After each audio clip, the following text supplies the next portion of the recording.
Ooh, I'm in the process of doing that actively. So I'm kind of at the bottom slash top of um, what has now become a noticeable creative cycle for me. So I'm like at my friend's house, plant sitting, being alone, trying to be in silence, doing a little bit of reading, but mostly just kind of pacing around, thinking about stuff. And yeah, oh, there's several snake plants. There's a monstera. There's I should know what these ones are called because I have them too, but that's some of them. The greenery's nice, the windows are nice, the light's good, so I just take it in, fill it up, I guess. Yeah.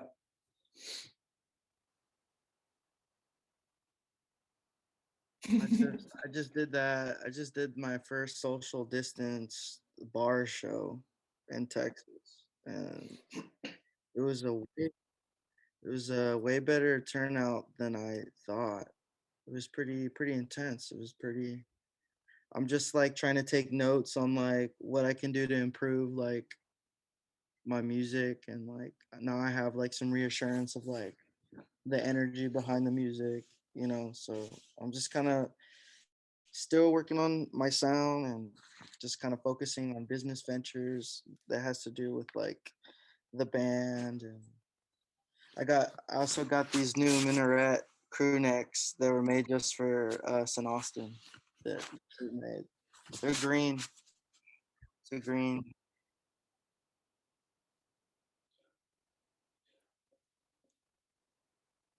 So is that Logan's label or because Nicole's on that and I'm friends with Oh no, Nicole. it's Yusuf. It's my homie Yusuf's label, but he's friends with Nice. like Nicole, Logan, and Henry. Yeah, she just moved Oh down there for grad yeah, school. So that's how was that the first release on the label? Nicole's was the first like jazz release on the label. Like, it wasn't the first release on the label. They were doing like some ambient stuff and some kind of like more electronic, and like Vu had his stuff, which is like more like electronic jazz, and like contemporary. It's like beat heavy. But Nicole's was like the first Hers is kind of straight mod up too. yeah, like straight up jazz, like Yeah. acoustic arrangement, like combo style, like Yeah. contemporary. And Alan who's on that record was I was like a part of his like kind of music school, and then John Lakey is the bass player in my trio. Oh, and he's on So that record too. and he's on that record, yeah. Oh, okay, that's cool. So all those musicians were Portland musicians, Yeah, or it was recorded in Portland. oh, that's interesting. At her school, or No, what? at Denant Thelma's where I recorded my record, probably with our friend Sasha Mueller, who does like he's just a fire engineer. Can I? Um, Yeah, I didn't. I found this out a few years ago, but does Thomas Iraq still live in Portland? Is that still a thing? I don't know. I don't know Fall of who. Troy. Fall of Troy. Oh, really? I know Fall of Troy, but I didn't know The lead everyone's. guy. I don't know. I didn't even know that he did at a time. But Fall of Troy was one of the first like shows I went to. You know, like when the Grange, like small town Grange, where shows were always at the Grange or whatever. That's crazy. um, I saw Fall of Troy there. It was crazy. Yo, I just found out that Justin says he can't hear me, so let me just make sure everyone, if you can hear me, respond in the chat, please. I don't want this to happen again. It's always one thing, Barra. If you don't notice. Oh, Um. it always is. Okay, You now always we got to can. troubleshoot the Okay, we setup. good. We good. That's how it goes. Okay, my bad. So very good. I'm glad that Justin, or excuse me, thank you for letting me know. And man, Fall of Troy. I haven't heard that name in like so long, so long. But yo, Brandon, that was your. Would you call that? I mean, I know you did like that little house party back, but was that like the first legit like gig The post pandemic? first legal show. Legal It was show. crazy. Because the girl who's running, or the person who was running the door, it was really synchronistic because the whole pandemic, like when it started, the album that I was listening to was the last record that Breathing Effect put out. I don't know if y'all are familiar with Breathing Heck Effect. yeah. Lion Notes. Yeah, Heck yeah. Lion Notes and Breathing Effect. And the girl who ran the door at my show was like, "Man, y'all remind me of Breathing Effect." And we're like, "What?" She was like, "Yeah, I did a liquid light show for them. That was my first liquid light show gig." Wow. And I was Wow, like, and they did my music video for Noah. Yeah. Stranger Liquids, right? Yeah, and I met them at a house show in LA. Dang. "Well, it was just my friend Astro Violet. My friend Astro. Well, I think she was there. She sent me a video. Have you seen the video where there's like a light show of Breathing Effect behind them? I haven't. I don't know. Oh, What's your like band? What's your like what's going on with your band? with my band? Yeah. Um, right now we kind of just called it the Medellin Collection, but it's like my homies, and we're just like making like we're writing this like fusion record. It's kind of like psych fusion. It's kind of like I kind of related to, if I could generalize it as much as I could, it's probably like, Mild High Club. Mild High Mild High Club's like, it's just kind of like acid fusion. It's like psychedelic. It's like just technical music, improv music that's like inspired Nice. by like just like psychedelia, I guess. But I mean, it's not really jam bandy. I try to keep. It's kind of. I guess that's why I wouldn't relate it to Breathing Effect, but it's kind of like almost in that vein, but it sounds different. It's kind of like just psychedelic fusion music. I don't know. Sounds cool. It is really cool, and you can see that whole show if you guys are interested in the chat on YouTube. You can just search Brendan Medellin, and on his YouTube channel, you can pick that up. Okay. Oh, look, Cam already checked it out. so Oh, Cam's on some underground bootleg stuff already. So if he's got it, yeah. or if they got it, it's Oh, it's what's up. thank you so much, Cam. I think I saw your comment on the video, but thank you. Yeah, that we still got some work to do on some of those tunes, but I mean, it was a pretty good first turnout. It was, yeah. Thank you so much, Cam. That means a lot. Yeah, yeah. So Brandon, Yeah. do you know Nay and Claire? Name Claire Hikes. Yeah, Yeah, cool. yeah. That's, have you played shows with them? Yeah, Claire lived in Portland for a while, so we hung out, and then we like checked, we always go to the shows when they're in Portland, and I don't know if probably I hosted a haven't house show at some point. Yeah, I haven't Yeah. talked to Claire too much, but I always run into Nye. I've run into Nye a bunch when I first started coming to Austin, like 2019. Every time I would come, I would like. And then my other band, I had a band called Ramparts way back in the day, and we played one of the South by Southwest shows. They had like a little Hikes Fest. We Oh yeah, played yeah, totally. we played the last Hikes Fest. Wow, cool. that's Yeah. so cool. I saw Hikes in LA, man. They brought it for sure. They did a duo show. It was just Nay and Claire, but it was Hike's music. Mm. Yeah. It was I preferred it, but Their connection is very inspiring for sure. Very natural, organic, synchronistic connection on their instruments. I think they really know how to translate what they're trying to say and also be very musical at the same time and very like elevated. So Yeah, and playing guitar in like really unique ways. Oh yeah, but yeah, it's just very yeah. I played a lot of like 3 shows with them. I think like That's fun. they would come play. I'm from San Antonio. They would come play in San Antonio a lot too. So And you'd like help book the show and like yeah, because we were a band that they always.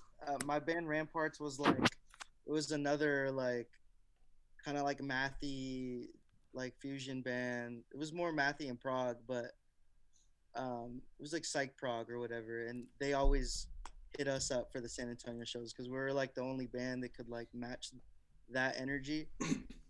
Because everybody back home was doing more like indie stuff or like mm, not really doing like heavy like contemporary like ideas or like just math or prog or anything like that. So they would hit us up for those shows. nice. Yeah, but Nye's awesome. They fucking they just all those people just write good music. I don't know. And Exactly. It's just good music. yeah, they're so friendly and the vibes very open and straight and just like very piercing and like the best calming way. I don't know. They really just know that, like I said, they really just know how to translate what they're trying to say, and like you Mm, don't have that all the time with certain groups. Like even if you're like technically super good, at your instrument, that doesn't mean that you can really like be that true channel vessel through your instrument, and they pull that off seamlessly. That's Mhm. why I love Nye's performances and the connection that Nye has with the band and the way the band has the connection with Nye. It's just like all I don't know. Feels.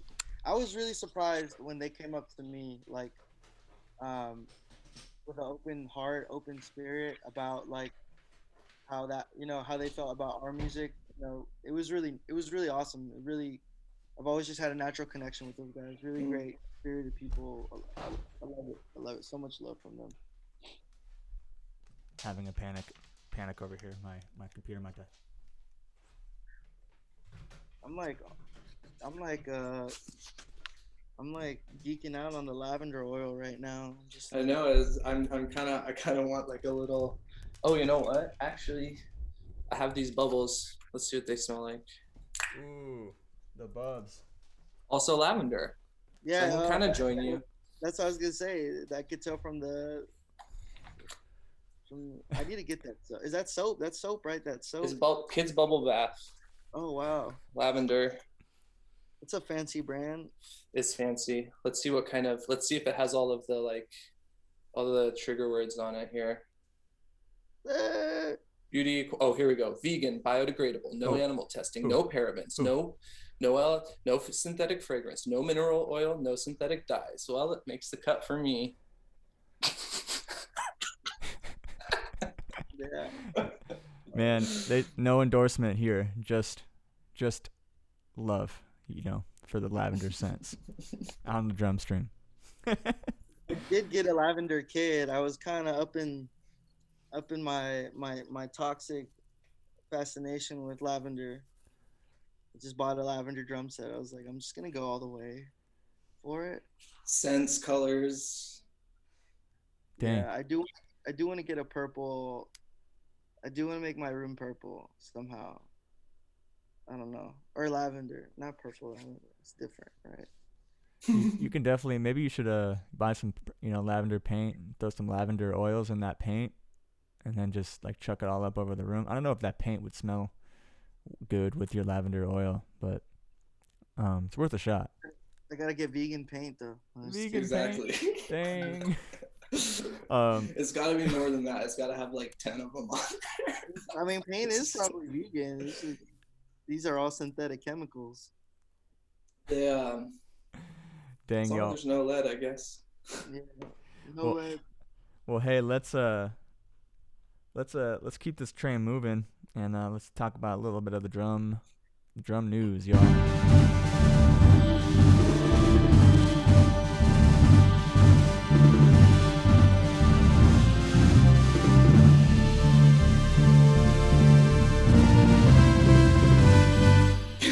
Yeah, baby, the drum news. Wait, here we go. Back to the drum chat stream.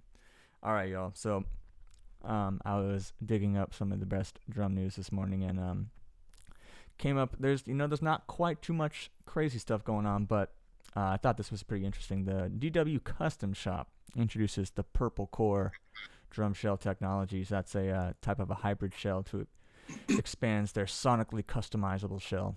Pretty cool. There's a new earmuff in town, D-Drum Studio Class Isolation Quality Headphones. I would hope that they, what up, Miles? I would hope that they feel better on my head than those Vic Firths. Those things are crazy. Hurt my head. I get mad headaches after wearing those for like even an hour. Gretsch introduces a limited edition renowned 57 drum kit. It has a, let's see if you can check that out. It has a pretty cool color scheme. Kind of nice. Looks like an old Chevy car or something. Oh yeah, like a Bel Air. Mm-hmm. And, state-of-the-art color options are now available for DW MFG pedals. So if you didn't have any more customizable options on your kit, you can won't quit. You can have a lavender DW drum pedal. You know? What? That might be kind of tight. Did I miss that? What? I mean, it says state-of-the-art color options right here, dude. Check it out. Dude, New news. You know, the I'm drum news, baby. You can sorry, get I'm colorful being footboards. I'm being toxic and going on the website right now.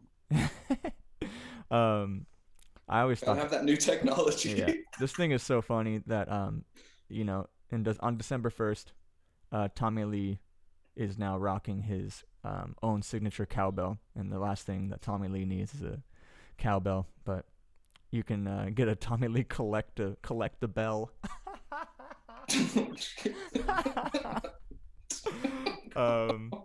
Okay, D-Drum and again announces a Mercury double bass drum pedal with a simple functional elegance. Oh, that's nice. Looks like it's a double chain. It's got a nice footboard. D-Drum, for everyone out there, is pretty affordable brand. This is tight. Yamaha gets into the electronic drums, or they're expanding rather, with the DT X6 series. I saw that. That offers enhanced creative tone control. So I would assume they have some sort of velocity effects. It's pretty tight. So you don't have to. So you can play with dynamics on your electronic kit, which is. It's basically like a way simpler like Sunhouse kind of idea. Oh, for real? Wow. Well, I mean, is that the one where it's like triggers that it's like a brain with triggers that go on your acoustic kit? No, this is a total electronic kit. Oh, okay. Yeah. I feel like I saw something on their site. That should be cool though. And there's a death in the jazz family this week. We should always mention big ups to Chick Corea for everything he did throughout his life, creating Milford Graves. Yeah, Milford Graves, he died. Mm-hmm. Oh, The drummer. This is news to me. This is why we have the drum news. Gosh dang. Well, I think Chick and Milford both left an image of both left us with a lot of music and some big shoulders to stand on there going forward. So state-of-the-art color, correct? Yeah. So big ups to Chick for everything he did, and I hope he's somewhere in Venus, hanging out with the Venus people out there. What about you guys? You guys got any news locally, globally that we haven't kicked it with lately? Oh yeah, Rupert Neve too. About drum news? Or about you news? Sam Gendel's album comes out in 2 weeks or a week and a half now. What's that one called? The Fresh Bread one. Okay. Was that the orange cover one you posted the other day?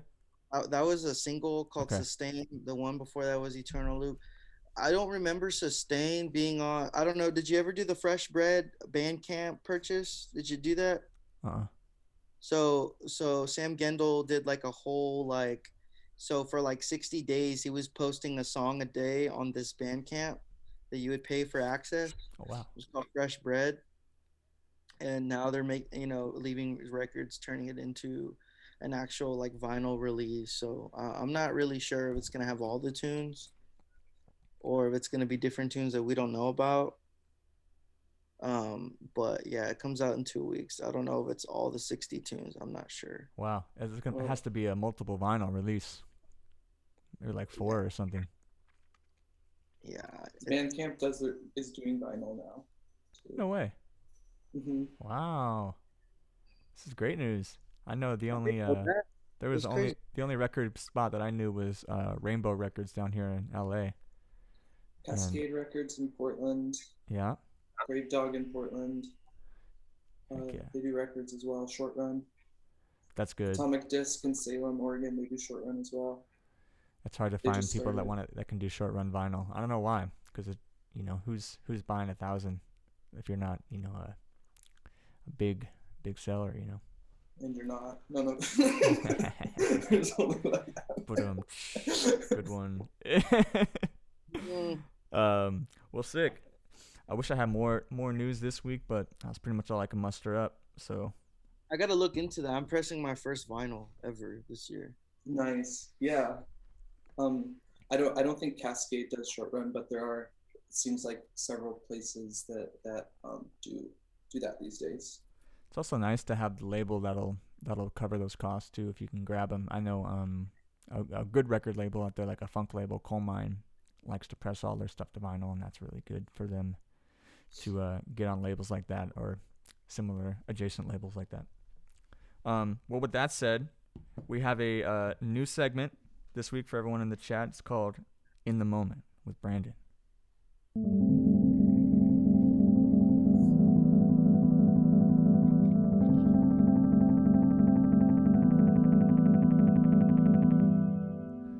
Bringing it back to Brandon. So we're going to throw it over to Brandon. He's going to tell you what this is all about.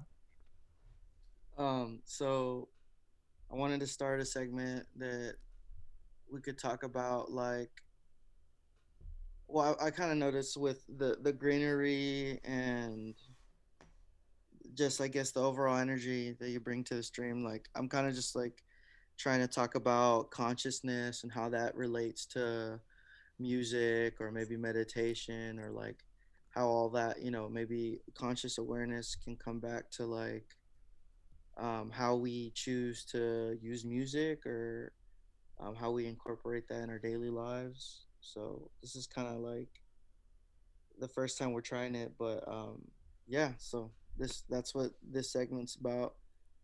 Can't Um, wait. yeah. So one of my first questions, I guess we could start off with, or topics, is what helps you stay in the moment each day?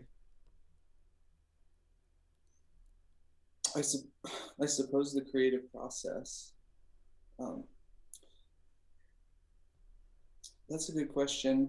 Um, I might not be able to make a strong argument that I ever really am. Um, So I that's a good understand. point. Yep. so, um,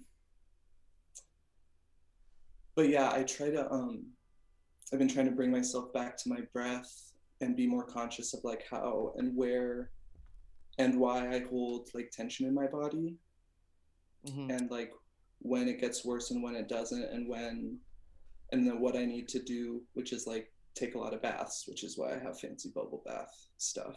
Mm-hmm. Because I used to like have to get consistent body work, and that's not really an option. So I hold a lot of emotional pain in my body, so I have to like soak it out. Hmm. To take like a lot of baths. Yeah. Yeah. Yeah, I've been using the essential oils for aromatherapy, because I don't know, I feel like that it's kind of like a throat lozenger. When you take a throat lozenger, your throat kind of gets soothed and it's like numb. Mm-hmm. But like this, it kind of relaxes my whole face and like my muscles, and I've been just like, I kind of just like use it to stay, not to think, to not really think about too much, but stay focused on what the goal for today is, or what do I need to do, or do I need to organize something, or but yeah, that's awesome. I wish I could take baths. Kind of hard for me to take baths because I'm just such a, let me run the shower and get out. But I kind of am too, but I need to try that. this is just a different vibe. Yeah, definitely. I need to But try it. the shower works as well. But I actually used to before my allergies got way worse, I used to my friend found this particular like um brand of the lavender oil, but I used to put it like in my cheek Hmm. to help my allergies. Like put a little bit on your finger and like put it in your cheek. Hmm. Oh yeah, That man. was interesting. Yeah, I did that for a while and it did help. Yeah, I've been up in my citrus, honey, ginger, and pepper. Elderberry syrup. You get the elderberry syrup Yeah, going. yeah, yeah. I've been up in my immune system as much as I can, cause I don't know. I just feel like that's essential with right now what's going on. You never know. You always want to have your body kind of like ready to fight, or just like very your immune system high. So I've been really focused on that and like nutrition that kind of declogs it kind of the congestion in the body. And 'Cause, yeah, for me, it's like, yeah, inflammation, yeah, inflammation is crazy. sugar. Ugh, Yeah, yeah, I can't not, but it's so bad and my body's so swollen. yeah. Sugar is crazy. That's like I think sugar gets everybody. I think people really overlook the power of what sugar does I think to the world. Really, sugar's insane. It's in almost everything, and almost a lot of foods that we eat. It has a lot of processed food has sugar in it too as filler, which is like crazy. It's like insane. It's like we got a chat on this question. The obvious answer for me is disconnecting. I use different items, typewriters, Walkmans, etc., so that my phone isn't the main device for every facet of life. Helps me from getting distracted and focusing on progress, not perfection. there. I saw an ad for a phone, right? I forgot the name of the phone, but what they're marketing is like basically a tan little square that you can only text and call, right? But yeah, I can't remember what it's called. But that it's like a whole movement of like using. I've done this too, like using dated electronics to kind of just like entertain, but like also it's more wholesome in a way that you're not connected to so much Mm. at one time through the phone. Because I feel like it's just funny how some technology, can be entertained without that, cyborg effect of like constantly checking the phone, the time, being not being in the moment, and like I don't know, like if I play a Game Boy right now, like that's gonna like make me go into like the moment of like, oh, I'm playing this Game Boy and that's it, Sure. right? Like it's not like, oh, I'm playing this game on my phone. Look at that message that just came down that I'm dreading. You Mm-hmm. know what I'm saying? It's like, and then You also have a different connection um, to your probably to your Game Boy and to your phone, especially if you played it when you were a kid.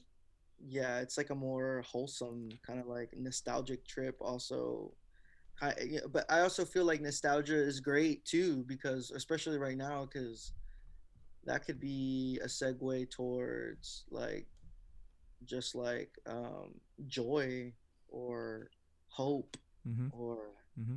kind of like a self-assessment of like gratitude and like stuff like that. Phones are tough, man. Phones are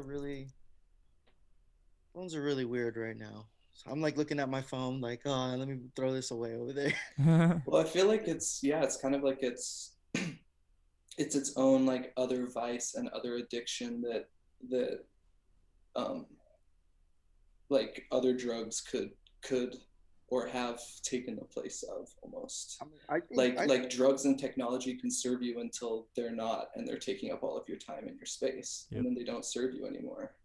I Yep. mean, yeah, like, the phone is definitely a drug. You definitely are getting dopamine from likes. You're getting dopamine from messages. Oh, that one girl that I like that messaged me. She said, and it's like, oh, this pretty girl follow me, or it's like, oh, like this important person follow me, seeing my stuff. Like this is crazy. Like the phone could be on and on and on with that shit. Like, oh, like like even it's crazy. I think the fascination with like where technology went in the last probably like 2 3 years, like I would say 2018 to now was just like the whole like delivery service. You can get anything delivered to your house In 2 hours. in 2 hours. Yeah, you could get anything, any food, any type of food, groceries. Um, I know some people have done that thing where Amazon has what they want, like at the plate at like a headquarters or like A warehouse. yeah, they could get like Amazon shit shipped in like hours, like to the door. It's like Yeah. really, and I feel like people don't. Have you ever seen the movie Wally? Yep. I haven't seen Wally. So, I mean, spoiler alert. I don't know if you. Wally is basically about this like a this robot that gets stuck on Earth post like apocalypse, right? And wakes up like years later, and then basically the movie's about him finding a way onto this spaceship where everybody's obese and like stuck in a wheelchair with the screen attached to it, and they just like roam around the whole spaceship in wheelchairs, like constantly being connected, constantly getting food like made right there for them, constant like I don't know. I just like seeing the way things are going with technology is like kind of frightening, but yeah, and like Tesla or like Elon Musk lives here now in Austin, and he just bought a rehearsal space studio is turning into a Tesla. I don't know, a showroom. Wait, what? Yeah, there's a place called Music Lab, which I know a lot of musicians who pay for rehearsal spaces here in Austin. There, and Tesla, the company, because of COVID, how like nobody's going to rehearse, they bought the whole lot of the rehearsal spaces, which is pretty huge, and are turning it into a Tesla showroom. Dang. Well, fucking A. I guess you can go shred with your friends, and then you can go sit in the Tesla and press that fart button. Wesley, Oh, I there's no shred spot. Don't you get it? Oh, I thought sorry, I thought it was like one room, like he got. no, no, he's turning the A whole. lot. Ah, He's knocking down all these rooms to create a big, giant Tesla jeez. showroom. Well, let's They're just making one of say their. a collective fuck Elon Musk for a second. 'Cause fuck that guy for doing that. He. I think he's creating like the first like giant, one of the first giant Tesla dealerships. You know what I'm saying? Because Mhm. usually the Teslas, Because it's like Austin's like a tech town now, or what? well, yeah, because Apple here is now Yeah. Apple is here, Elon Musk is here, Joe Rogan's here, Google's here, everyone's fucking here. It's because that's the thing. Like the whole, everyone's been saying this for the last 10 years. They're like, just wait 10, 15, 20 years, man. Austin's going to be the next like LA or whatever. And like everybody from Los Angeles is coming here. Everybody, Los Angeles and New York are Mhm. coming here. But I don't know how long that's going to really be because the population influx is, it's big, but it's also like, it's still like nothing compared to Los Angeles, New York, in my opinion. And like even culturally, like it's not as developed. I mean, it's super developed, but like culturally, I don't think the pace is like the same. It's a lot slower. You know, it's still as elevated, but like in niche pockets. Like I feel like LA, the energy is like fucking rampant. You know, it's like fuck, like holy shit, I'm in this fucking place right now. What the fuck is going on? And like here, it's like that, but like not all the time. It's like, oh, okay, I'm in Austin, chilling out, and then you look to the corner, like maybe every few days, and you're like, holy fuck, I'm in fucking Austin. What the fuck is going on right now? And then like you let it go. You can let it go a little bit more often. You know, Austin's weird. It's crazy, but it's not like fucking belligerent. Like the fucking this is the energy. You know, there's room to breathe out here, which I love. I love, but it's also more elevated.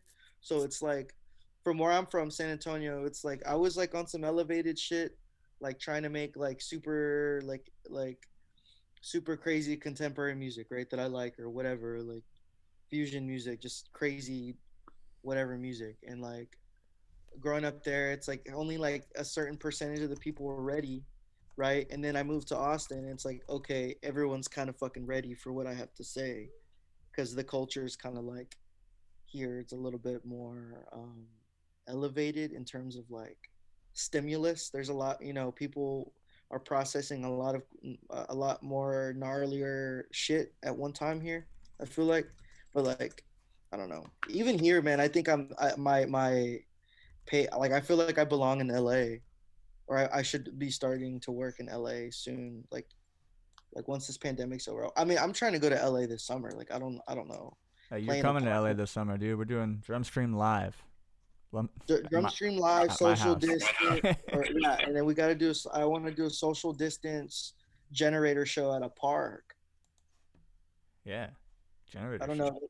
Down with That's that. pretty crazy. I don't know how controversial that is. I don't know if I'm gonna get like people are gonna hate me, but I don't know.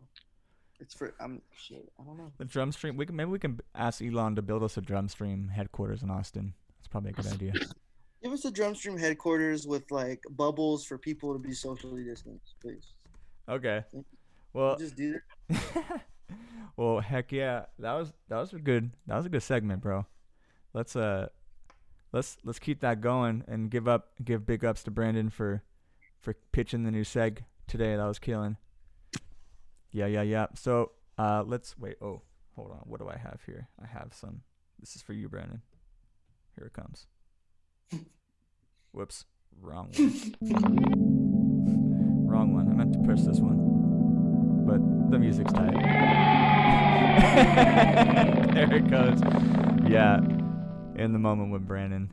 That's we're gonna keep doing that every week until you guys tell us it's not happening, then we'll probably still do it. So anyways, let's get to the main event here. We have our guest Barra Brown here in the middle. I with his blanket, yeah, keep him warm. It's a weighted blanket too. Barra, I think I've been following what you've been doing for the good part of my time here in LA, at least 3 years. As soon as I got to LA, I got this gig with a Portlander come to LA, Dana, who goes by the moniker Coco Columbia, and she lived in a big house with like a bunch of other Portlanders. You mentioned your friend Grant, a guitar player, producer himself, Grant Slayer. Shout out Grant.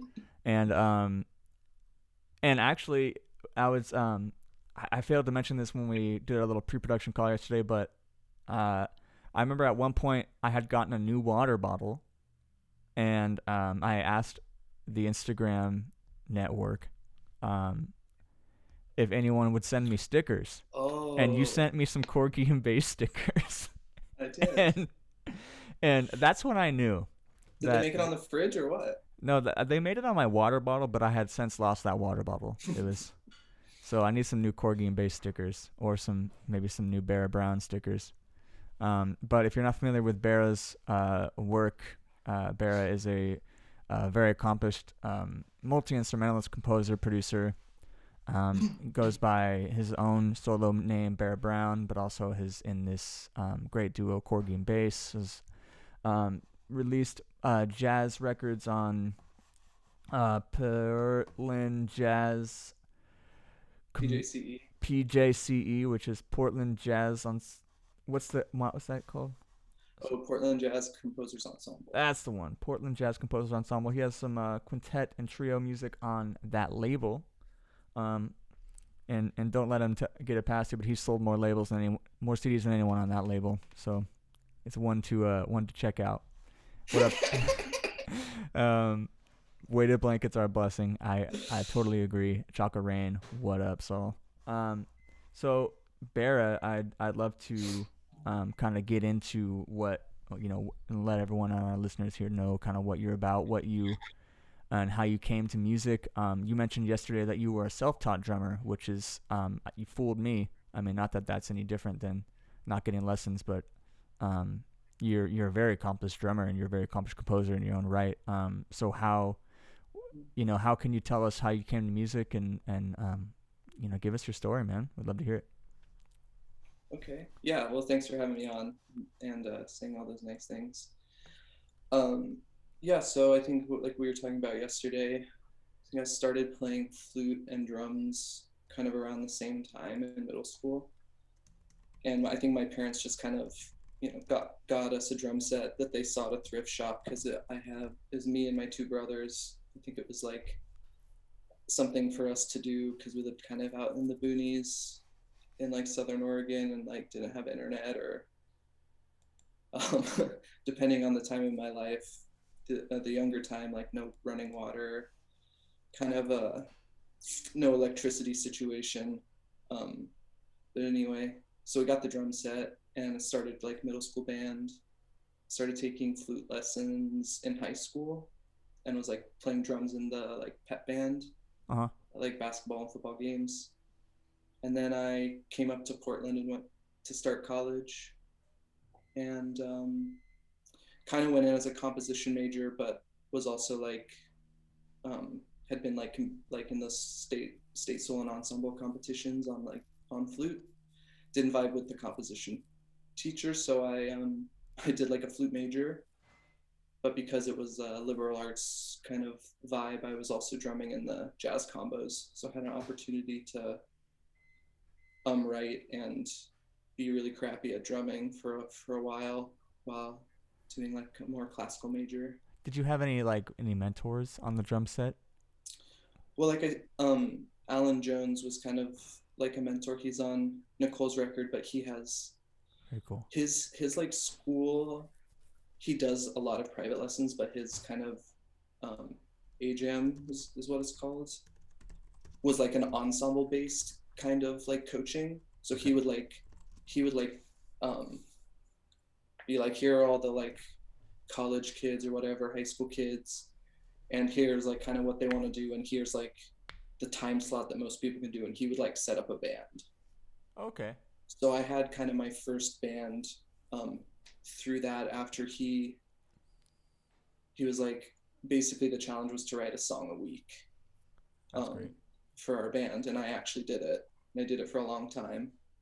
So I had like a lot of music, and so when I kind of came out of that, which was a lot of like conceptual thinking and ensemble thinking and not as much like drum specific, but it'd be like Kind of band. just like band hard leader. exercises or like hard exercises, like we're going to play this chart that's like 14 bars, and every third time the form comes around, the time signature adds a beat. And so Cool. we'd have to be playing these tunes, and like really like and then I kind of like became good friends with Dan Balmer, who's a guitarist up here and was the coaches of the ensembles. So I like babysat his kids kind of after I graduated, and then kind of started touring. The accompanist for my senior flute recital was friends with a clarinetist that had like a kind of chamber pop indie band. Mm. So my piano accompanist was like, hey, I heard you play drums. Like, this band is looking for a new drummer. They're going to be going on a tour soon. So that's kind of when I had to get serious about drums. Wow. Because I was like, I've never really like practiced. I should probably like sit down and like figure some stuff out. So let me ask you this: what's your favorite instrument to play as a multi-instrumentalist? I think drums and guitar are like the coolest instruments. Mm-hmm. They're just so cool. I like playing drums because it feels amazing. And what do you think? Like, so for anyone that doesn't know, like I also have maybe I have a similar path in a way. Like I started playing trombone and started getting trombone lessons in high school as well, and went on to get my bachelor's degree on the trombone. So I wonder what melodic sense you feel that you bring to music, but also to the drum set, having had the studies on the flute or on this very melodic instrument for that fact. Yeah, I would say yes.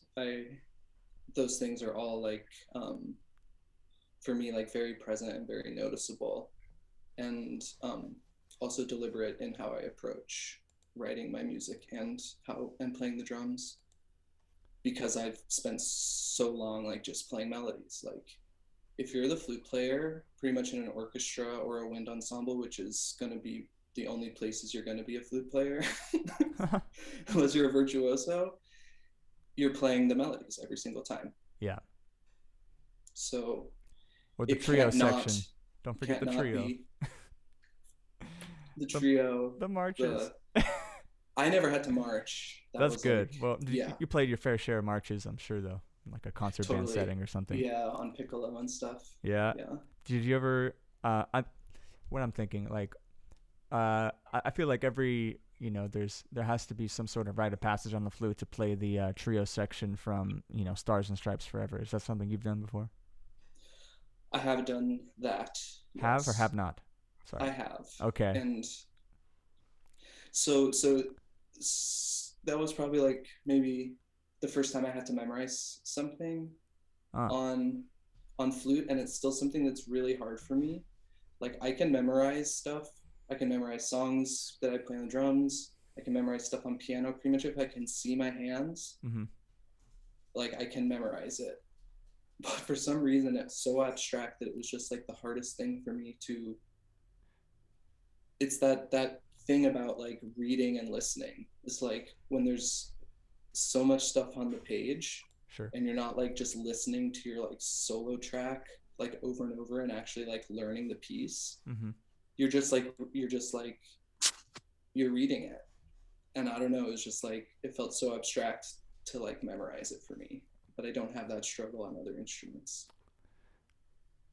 That's So yeah, but maybe yes, maybe I that's did the Stars gift. and Stripes The on gift in a piccolo. way. Yeah. Very yeah. The first time I met Justin, I was actually playing trombone in the San Diego State Big Band. That's really funny. All right, Deadhead Bearman, thank you for kicking it with us. Peace out, and we'll Deadhead Bearman, we'll make sure to let you know if you win the 7-4 challenge today. He was one of our entries. I should nice. haven't mentioned that today. So everybody, just as a segue, we will be judging the 740 challenge here at the end of the stream, probably about 15 minutes till. So make sure you stick around or come back for that. That's gonna be very fun. We had a bunch of submissions. That's 1, 2, 3, 4, 5, 6, 7, 8, 9, 10, 11 freaking submissions, which is Nice. so awesome.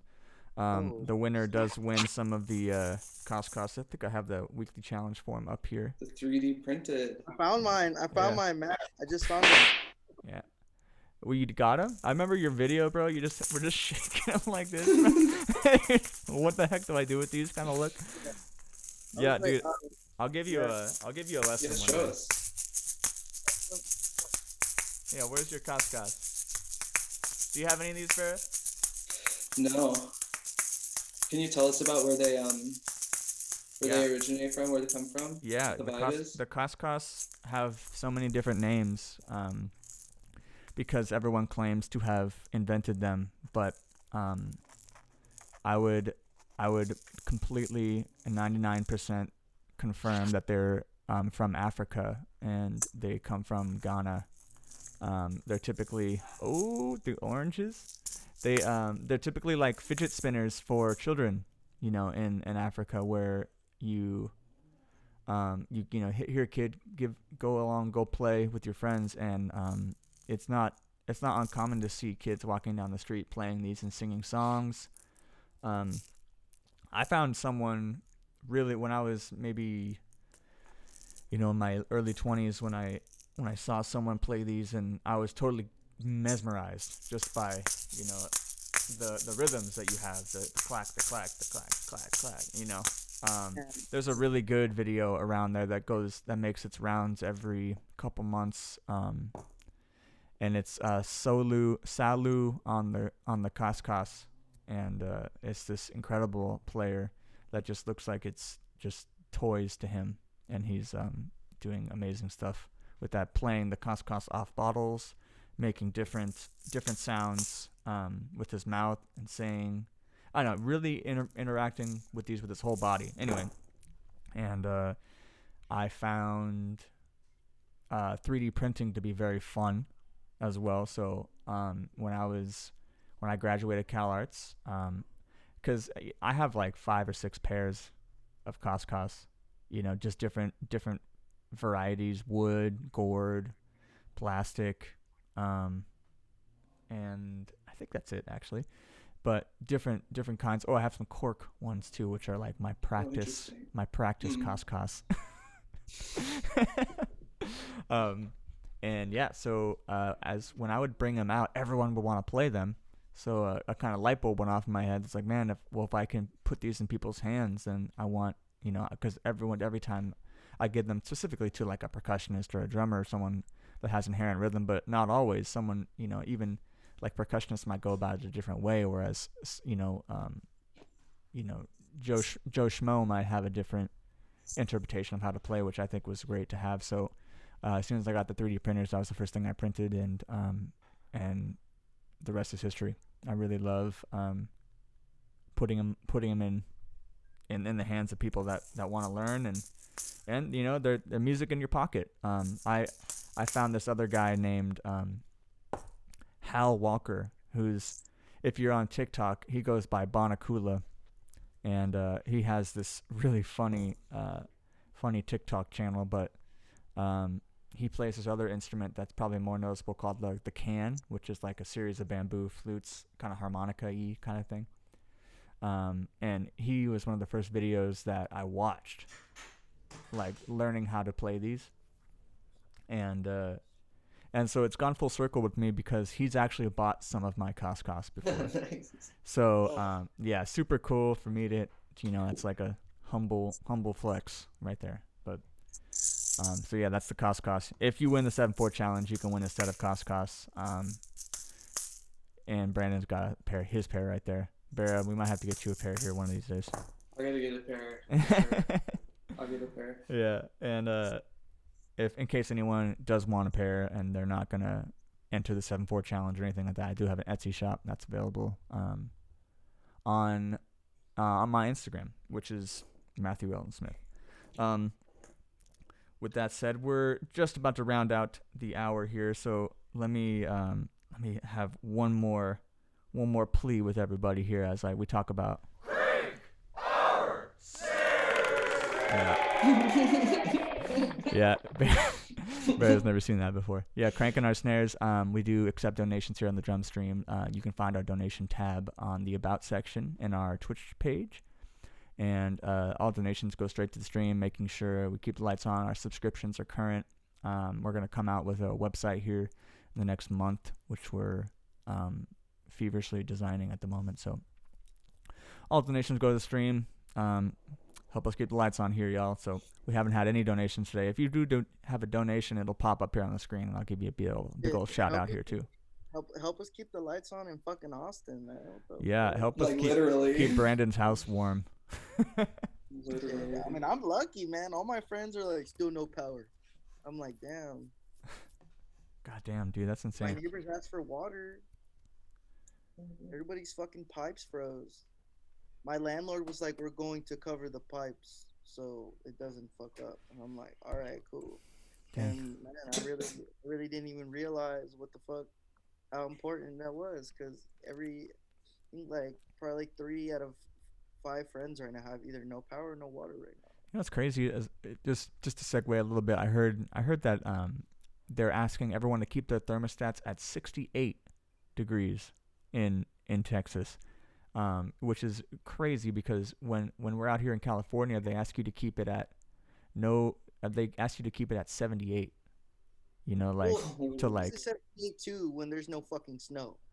Right. Yeah, it's just crazy how that pendulum swings out there. You know, it's like, whereas like we're just like power hungry suckers out here in California, like, you know, it's too hot, you know, whereas it's too cold out there. And, you know, it's like 68 would be like a luxury in the summertime to keep your AC at, but with heat it's different, you know. I feel like it gets, I don't know. I feel really like LA. Like I stayed in LA. The last time I stayed in LA, 2019, it was in summer, May. Mm-hmm. And it was kind of hot when I got there, but at night it was fucking freezing. Sometimes doesn't that happen in Los Angeles where it gets super cold at night? It gets cold. It gets cold. You know, I think my building was built like post 1920s, so there's like no insulation, so it's actually colder in my house than it is outside a lot. Well, the thing is like, this is like the first time that Texas is like snowing and shit. I don't know. I feel like in the summer Texas is way hotter than California by Oh, a sure. long shot. Sure. No question. But like, I guess our winters are worse than y'all's, right? Yeah. But that's what Absolutely. tripped me. That's what tripped me out. Like it could get real cool, like 70s, 68, like on a night in May in California.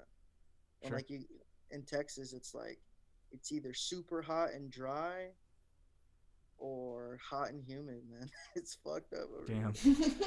here. No weather love out there in Texas. Fuck you. That's it. Well, dang, weather updates and all. I would love to maybe listen to some of your music, Barra. We have your newest single queued up here.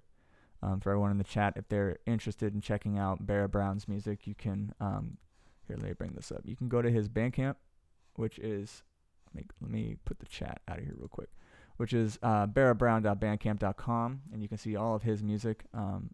I love this cover art first and foremost, Barra. It's really cool. Thanks. Who did that?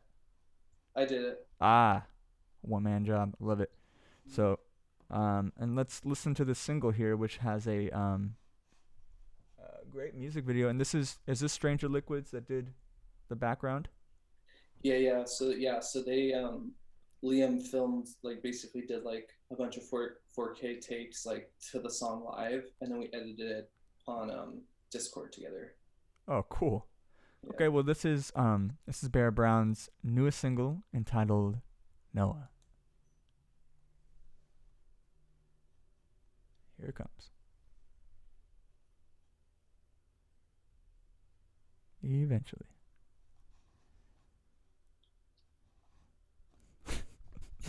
Buffer baby. The if you do donate, it might go towards a page unresponsive. I'm gonna wait here. It will go towards my Mac Mini, maybe. No, just kidding. It'll go towards our stupid subscriptions to GoDaddy. GoDaddy.com, man. GoDaddy. When I was a kid, I was like, "Is that fucking porn? What is that?" Those commercials, I know. I was like, "What the fuck?" But then I was like, "Oh, okay." Okay. Okay, listen to it here first.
Dang, Noah.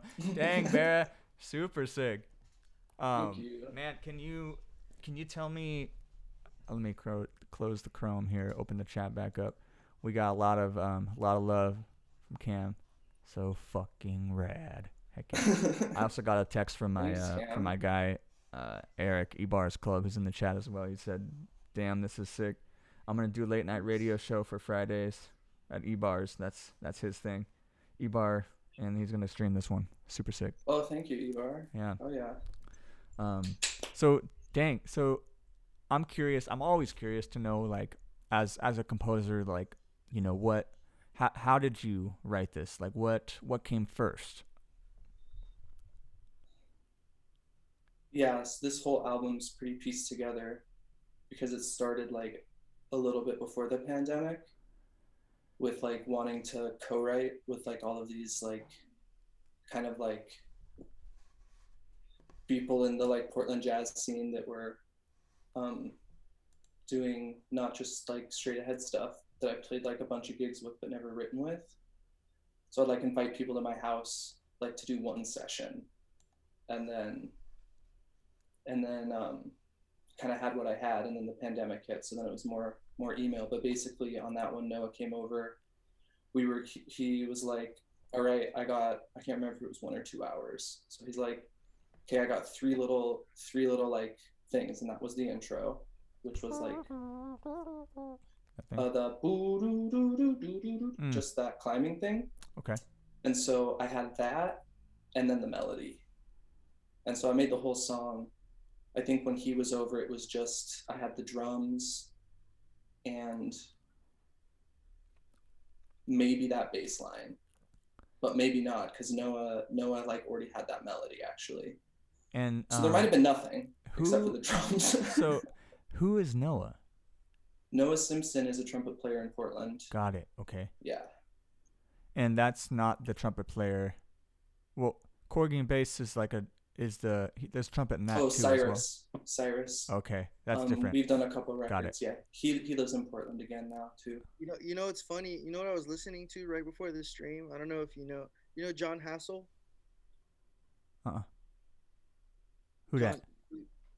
John Hassel is he created this thing called Fourth World Music, and he's like a trumpet player, but he's like a really crazy ambient trumpet.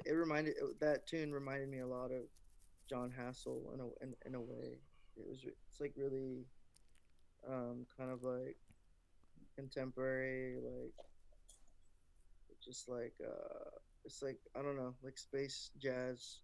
I mean, it's like that, it's kind of more not jazz in the context of it being straight ahead, but like it being experimental and kind of electronic, and yeah, it's cool. I saved your single.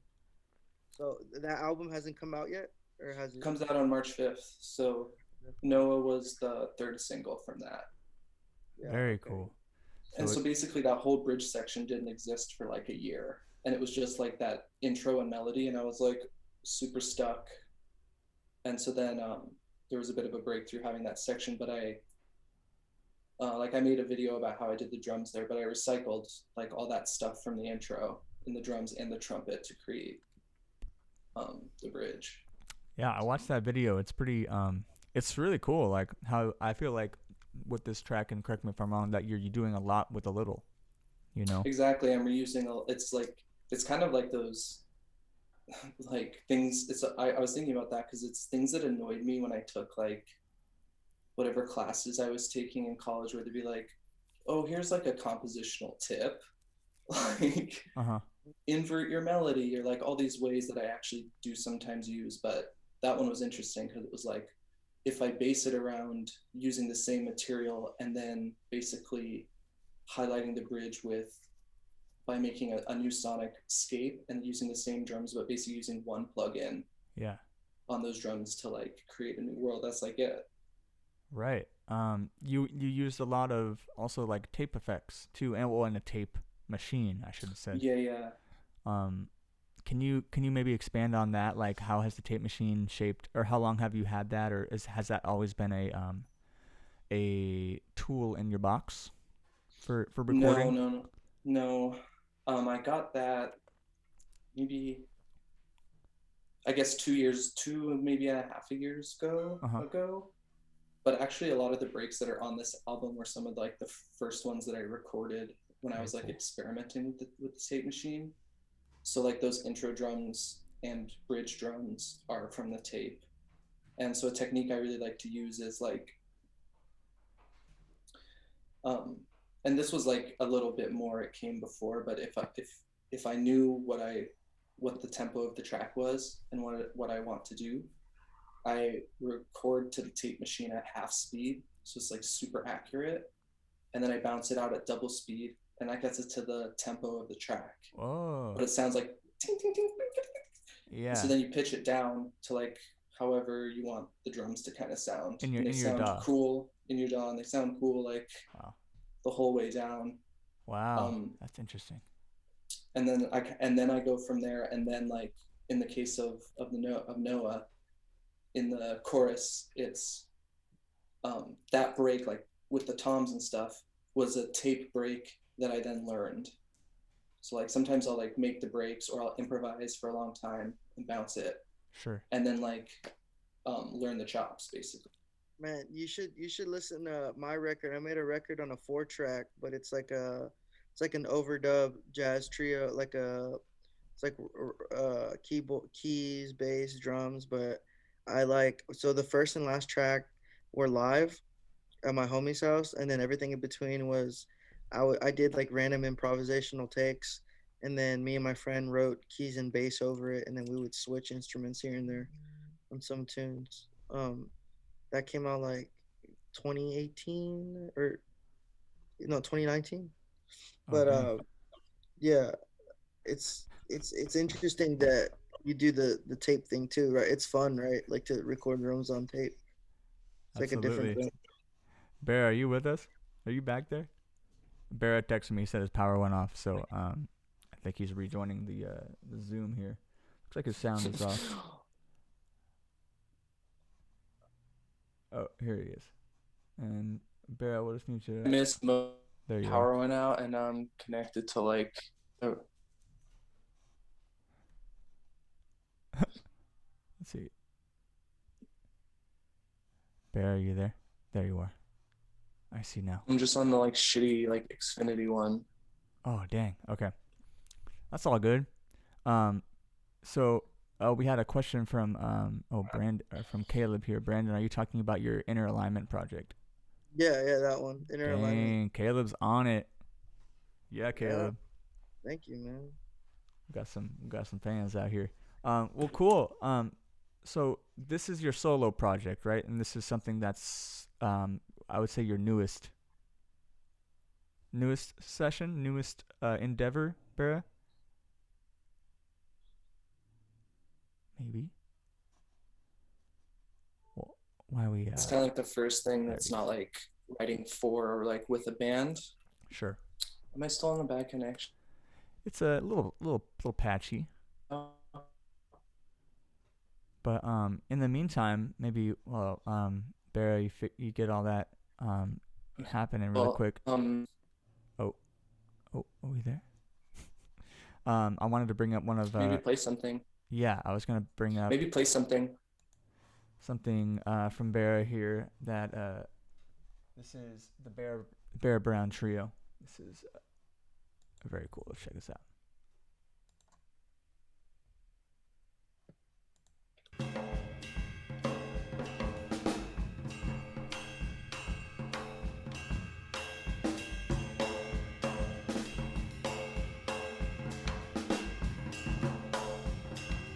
Got some open hands here.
Damn, this snow's fucking everybody shit up or what? Is that what's going on?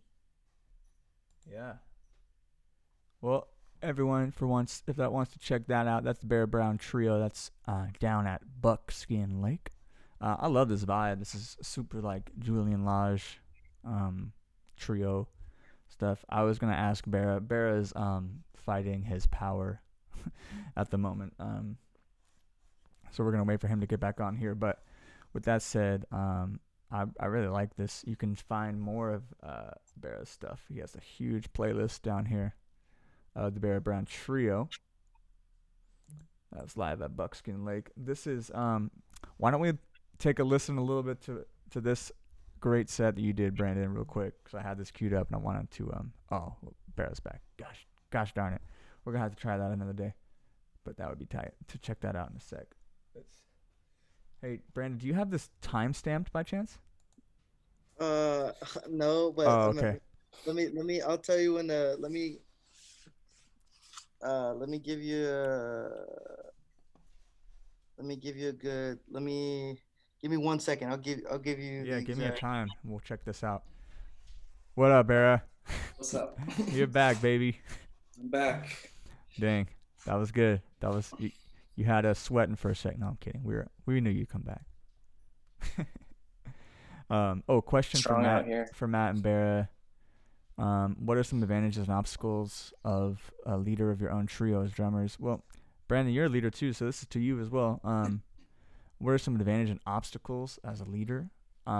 Making everyone happy is always because I don't know. I feel like when I create it. Oh, my bad. In a sec. Yeah. When I create like my stuff, like I'm always writing for that group, with the group in mind, I should say. So making everyone happy and having making their sound shine as much as I can, I think is most important for me. What about you, Bear?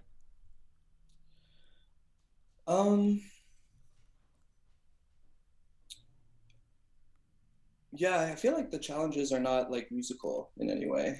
The challenges for me have always been like where to present the music, and then more if like it actually sounds how I want it to sound. And sometimes that takes a lot of bands and a lot of like shows and trials, and like especially if it's a trio, it's got to be a serious like vibe. I agree. Everyone has to like bring a strong personality, I think, that like goes well together. Sure. But I feel like everybody in my band has a super strong personality. So. But that's why there's a leader. Yeah, but like also, I'm a big fan of like everyone getting to be the leader. Like everyone calling the shots. Like, because our band's crazy. Like, if people have a problem, they just step up, call out the problem, and then we find the compromise, and then it works out. Sure. Do you mean like everyone gets a shot like during the music to lead, or like literally like everyone's like booking stuff for the band type leading? That everybody will book for the band. Everybody will call a shot like in terms of composition. Yeah. Where they want it to go, what they can alter it if they think we should alter the tune. I pretty much always alter the tune when people feel like we should alter the tune. Right. Because usually. Can you hear me? Yeah. Oh, usually it's kind of rare that I don't like it, and if I don't like it, there's like a compromise, because like you said, I want everyone to be happy, but also like the translation between like what I want to hear and what everyone's playing is super like, I don't know. I found that group. Like I don't know. Like there's like my spirit and like my message, they channel it so naturally that it's just like, I don't know, it feels like home. I don't know. It's crazy. Yeah, maybe to piggyback on that, you have a group of really like-minded individuals that you found that can channel every composition, and maybe maybe I'm just assuming here that your guys' compositional process is much more group oriented rather than it's like you're not bringing in like a tune sometimes, you could, but Am I I, right? I mean, yeah, like I for the most part right now I've brought in like me and my friend David who plays keys have brought the tunes. Yeah. Or I've brought my own tunes too, like, and I write for everybody, but I write it in a style where it's like, here's the skeleton Sure. and rip it apart. Like, Mm. do exactly what you feel over this. And if we have to alter it together as a group to make it sound what is truly unified the best for everybody, like we write it in the way where everybody's souls meet at once, and we're like, I like okay, that. that's the song. Heck yeah. Very Yeah. cool. I can I say a little bit more? Yeah, absolutely. Please. I think like for me, it very much depends on like what project it is, which is like partly why I have so many, because I want to have different experiences, and I definitely want to write with this trio. But like, yeah, for me, it would be like if I brought in a tune that I wanted to workshop, then that would be like clear. And um, maybe too, like I probably don't spend as much time with my bandmates in the trio as maybe you do with your bandmates, but like unless I'm gonna be like, here's an idea and I want to develop it, Mm-hmm. I usually, when I'm bringing in a tune, um, it's either like I know how it's gonna sound, or it's very obvious that the thing is not sounding how I thought it would sound, and then I'll Yeah, go and make my edits. But yeah, that's. a I little was bit gonna different ask. process. I was gonna ask on your process, what's like the um, the process of like recording people? Do you when you run a session, do you like invite people to the session to like live take most of the things, or do you do more overdub stuff, or what or does it change depending Depends. on like project and composition? Yeah, it does. So like with this trio, it might be 2 years ago now. I've been sitting on it for a sec, but we recorded like 8 or 9 songs, but we just did one day in the studio. It's a live record, and then we did some like kind of overdubs or doublings like afterwards, like a little bit of kind of producing, but whereas my new record is like I'm basically controlling everything and asking people like for some ideas that I'm just gonna like be fucking up anyway. Are you excited? Are you excited for your new record? I'm the most excited for my new record. That's awesome. Yeah. I was gonna ask that because there was like, is there physicals coming out with it too? Yeah, there's CDs, and then I'm doing 100 cassettes as well, and the Right. cassettes Yeah. include a download of the break pack. So I think I took like Is 10 that, chops from the record that people can use, and I'm selling that separate, but there's a download card with the tape. And I wow. don't have photos of the tapes yet because they're coming. That's But, beautiful, man. but That's yeah, beautiful. So cool. so I designed the discs and stuff, the CDs, and then I did a different design for the cassettes with the download card. So were you in charge of the artistic direction behind like the packaging and I like did everything. Yeah. So that's awesome. the way that I made that was like it's a passport photo, Oh, and then the blue is this photo of my eye that I asked the eye doctor to send me after my appointment. So it's like this really like high def of my eye, which I just used like an overlay that made it blue. Wow. And then on an app in my phone, I did all the smearing. So smearing the blue into my face, I just made like hundreds of different ones of those, yeah, and then That's just so cool. chose some, pretty that's much. awesome. Clever. It's clever, man. That's Thanks. good. Yeah. Yeah. Make sure you guys peep out barrabrown.bandcamp.com to check out all the Barras, especially this one. Can you tell me the title of your record just so I? Left, right. Okay, I just wanted to make sure. Yeah, that's more. Yeah, Left Right by Barra Brown. Check that out. Make sure cop it, and you'll get some sick breaks as well. I think that's a great. I think there's incentive actually, anyway. and there's some. If you pre-order the digital too, I think there's like 3 breaks as a bonus on there under in the track listing. Ooh, there's some You incentive know, there. That's what's up. That's actually someone buy this already. Yeah. Yeah. Yeah. It's like Someone good, get up on good that. marketing. It's good marketing like that. Like having the pack attached to it. That's dope. Yeah, thank you. Mhm. Super sick. Because So it's like I feel like yeah, it's like the people that I think are gonna dig it are also gonna want to fuck with some drums. Yeah. No, for sure. That's like so. That's genius, dude. My recording session is in the second week of March. I'm frightened, but I have to work really hard. This snow shit kind of pissed me off because I got work to do, man. You can't like get to your practice space or something. Or Well, I practice here at my house, but there's some things I wanna fix for the record because it's different playing the songs for like an audience or like live because it's like we do like seamless transitions through all the songs, which is nice, but I wanna I want to get each song a little bit tighter for the record because we're doing it all live to tape. Um, so we're just gonna run like a tape session yeah, and have it sound like fucking like it was warm. recorded Uh, 30 yeah, years ago.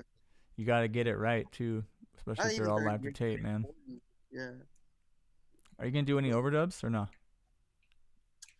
Oh man, I don't know. We might overdub guitar, because like I want my guitarist, to get the solos that he fucking likes, Yeah, that's the solo. So if he gets it on the recording, oh yeah, fuck yeah, whatever, no problem. But it might. I think what I mainly want really is like the tight connection between me and the keys or me and the bass, and then we could fix everything based upon that. But the main thing I need to get is like perfect solidified drums for the tune. because we all know that's the most important part on the drum stream for sure. I mean, It's especially when you're dealing with tape too. It's just like I think it's the the wedding of the it's century when it's tape and drums. Like it's a unity that's just so good. it's, a, it's it's fucked up the hassle the drums require to to This is the record. life we've Yeah, it's the Oh road yeah, we're like on. yeah, we get this punching in the fucking DI. It's like we gotta pay motherfuckers to put shit, put a bunch of shit on top of our shit, and then we record it if we got it. If we're with it. But I don't know. It's like, but that's what's cool about my group. Like we're rehearsing a lot. The chemistry is fucked up right now, and it's like we've been Get them in rehearsing the for studio. yeah, so that's why I want to do it live because we've been rehearsing for 5 months straight. Damn. I think that's Just the great. record, dude. Just That's the so record. good. I'm sure it changes. It's changed from day one to like month 5. How you play and how and obviously how tight it is, but even compositionally and vibe standard is definitely changed. I want to do more overdub work. I want to do like cool overdub shit and be on some DJ Harrison shit where I'm just like putting out these funny ass Bandcamp exclusives, and then like my serious, like really thought out, crazy compositions are like what I press or like what I release like Mm-hmm. stream, and then like Bandcamp exclusives are like funny, like throwaway ridiculous music. I want to get on that level, but it's hard. I gotta get some more mics soon. Those yeah, I think let's talk about a money pit and microphones for drum sets. It's ridiculous. I could borrow a lot of mics too at the same time. You can always just go to your music store, buy them, and return them. I just harass my friend. Hey, remember that favor I did for you? That Yep.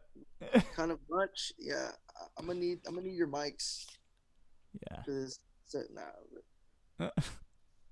Are you? I was gonna ask you, maybe you both. Brandon, you kind of just talked about all this, but Barra, like, how do you prepare for, like your sessions and stuff? How is it? Run me through a day in the life of like, or maybe a week in the life of how you're preparing for type of recording sessions like you've done. Yeah, I mean the trio stuff, probably like the most under rehearsed band of all time. So it's very like every performance and like the recording session's pretty raw, and that's like just kind of also the vibe of like, yeah, that's just like the vibe of the band kind of. Sure. Because of that. With Corgi and bass, like we would just like meet and just like do a session and just do a bunch, and then like you know, after a while you're like, okay, well here's the ones we like really want to work on for releasing. Got it. um Have you checked out Micaiah McCraven's records? yeah, some. And We did a show with him.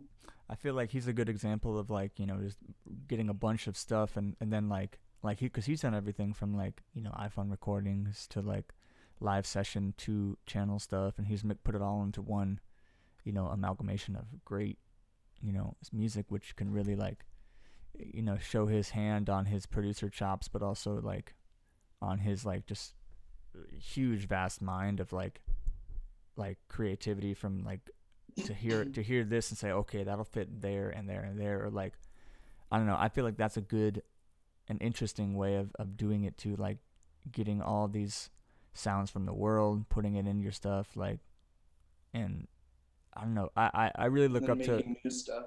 Yeah, I really look up to producers and composers that can, you know, recycle their material too, that can, you know, like one of the drummers that I really love right now, and the people that I hope we can get on the drum stream one day, is this guy Casa Overall, who is a drummer out of New York, but has made, I don't know, I equate him to like when the first time I heard, you know, like a Robert Glasper record or something, like completely changed the game for me as far as like what is possible. And you know, he's young enough to like be influenced by, you know, all of the stuff that's today, but is also smart enough that he's like, you know, he did a rap over you know, Ahmad Jamal live at Pershing, like instead of, I don't know, it's like to be inventive like that, even if it's simple, like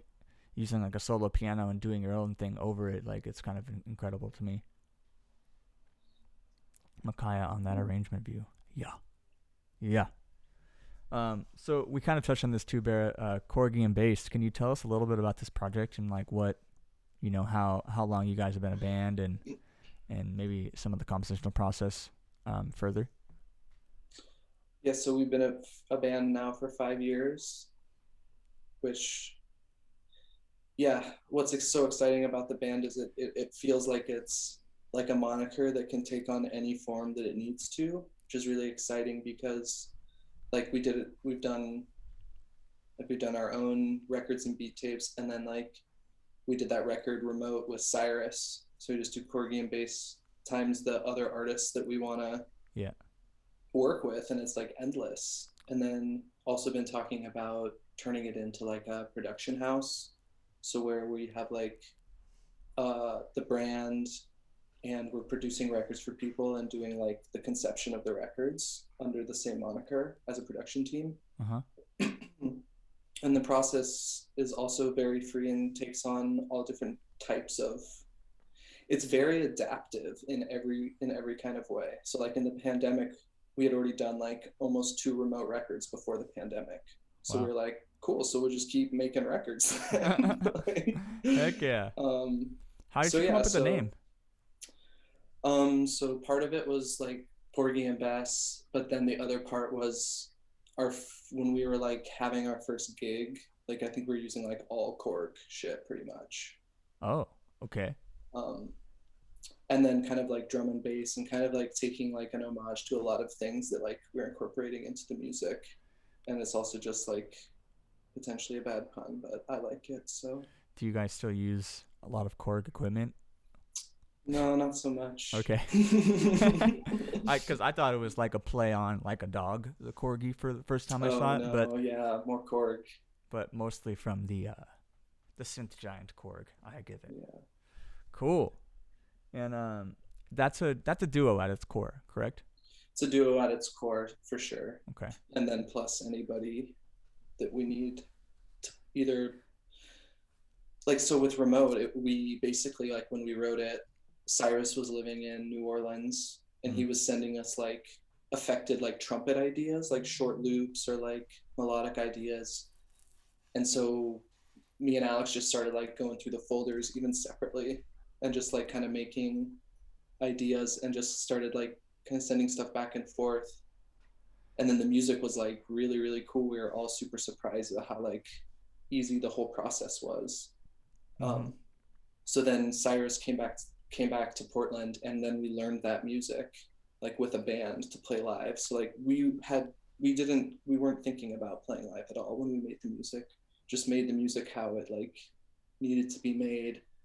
And then it's like, well, we have a lot of friends, so we'll ask the people that we need to help make this happen. And then we did a planetarium show with that music, like in a planetarium with visuals. And then we went to New Orleans where Cyrus was living, and we went to PreSonus, we did that live session. Killing.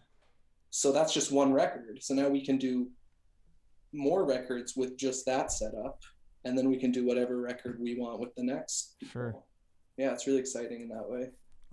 I know this is I might already know the answer to this question, but do you guys have anything on the books, live streamed or shows coming up? Or okay, yeah, I kind of figured that. We haven't been doing sessions even for a while.